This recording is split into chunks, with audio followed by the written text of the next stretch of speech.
Hi guys, welcome to Talking Money with Nuzi, personal finance made simple. Guys, do you remember having this moment in your life where you realized that you were never really going to make all that much money, right? There seemed to be this ceiling on how much you could make working for somebody else, right? And yeah, you just realized that no, this is it, right? And you may not like it, but it actually makes sense. You have limited hours in the day, which means you can do a limited number of things, which means your boss can only pay you a certain amount of money to keep the business going. And you realize that in fact, the only way you would ever make a large sum of money is if you were the owner of the business or the owner of the company, right? If you have ever had this moment, that is one of the most important financial lessons that you can ever learn. And the lesson is that to achieve real financial freedom, you need passive income to remove the ceiling on your income. You have to focus on passive income. But here's the thing, guys. Passive income is not about making money for doing nothing. Passive income is a model or a type of income. There's active income, which involves exchanging your time for money. And then there's passive income, which involves putting effort up front and sometimes effort into maintaining to then be able to make money night or day, regardless of whether you are actively working or not. Now, guys, if you came here looking for a get-rich-quick scheme,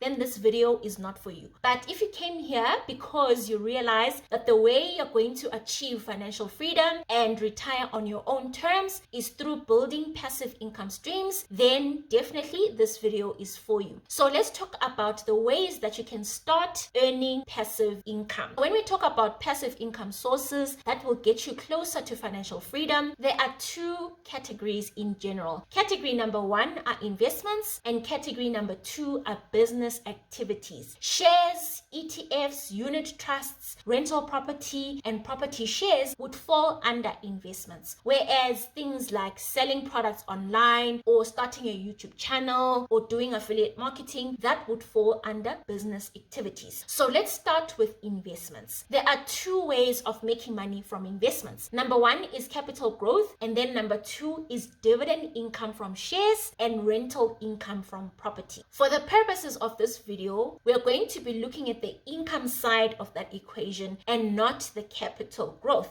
Let's talk about trying to build passive income in real estate. You can definitely generate income from buying property and renting it out and collecting monthly rental payments. But the truth is that this is not very easy. If it were easy, everybody would be doing it, right? Traditional property investing is quite an uphill battle because the costs of entry are quite high for many people. If you're buying a property, unless you are buying cash, you can't just walk into a bank and get a home loan, right? Getting a home loan is a long process and there are all sorts of upfront costs like the deposit for the loan, transfer fees, bond registration costs, transfer duty, etc. Once you buy your property or properties, there are then ongoing costs to maintain those properties. Overall, property is very tough to get into, but it is a legitimate way of investing for passive income. The easiest and the cheapest way to earn passive income is through buying shares or ETFs or unit trusts. You can start buying shares from as little as 5 Rand, 10 Rand, 50 Rand, 100 Rand, etc. Children, students, and people with low incomes can afford to buy shares and ETFs. When you buy shares or ETFs, you can either make money by selling the shares or ETFs later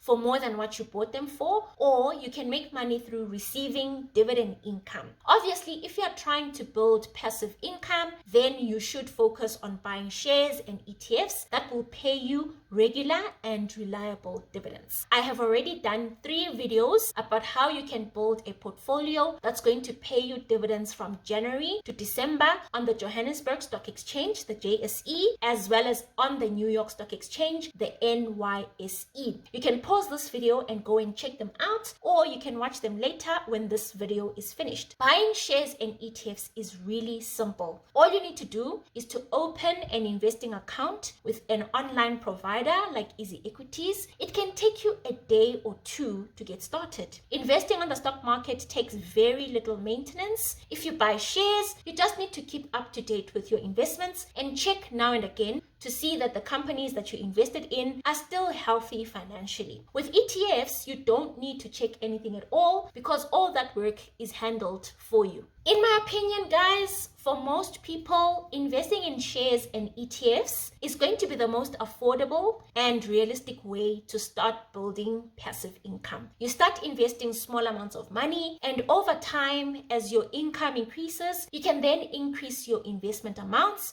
and you can start building a solid portfolio that will keep paying you regular dividends. As a young person starting out on your investment journey, the dividends that you will earn from investing 50 Rand or 100 Rand or even 1,000 Rand is not much, right? So ask yourself if you need that passive income now. Meaning, are you going to keep withdrawing those little dividends that you will earn? Or is it better to reinvest your dividends and allow your investments to compound over time? When the number of your shares and your ETFs have increased over time, you will be able to use your dividends to pay for your lifestyle. So that was passive income from the first category, which was investing. The second category for passive income is from business activities. This is the YouTube channels, the online courses, selling online products, affiliate marketing, etc. Generating passive income from business activities takes a lot of effort to start. Also, remember that whatever business you're trying to build, you're going to encounter lots of competition. So to succeed, you need to offer more value than your competitors. For example, with my YouTube channel, I need to keep making good videos that are educational, well-researched, and entertaining. If I don't produce quality videos that people want to watch, then obviously I'm not going to make it in the YouTube space, right? But if you set up your business correctly and provide value, there is no ceiling in terms of how much money you can earn. You can earn any amount of money. Secondly, the hard thing about passive income from business is that to gain traction, you really need to build an audience. Because who are you going to sell to? How are you going to generate sales if you don't have an audience or a following? To build reliable passive income from business activities, you need to build a network of people and find sales. Your success will be in your ability to passively generate sales. Alright guys, I hope that this video provides a lot of value for you and gives you something to think about when it comes to passive income. If you liked this video, please give it a thumbs up and also subscribe to my channel. I'm going to see you in the next video. Bye guys.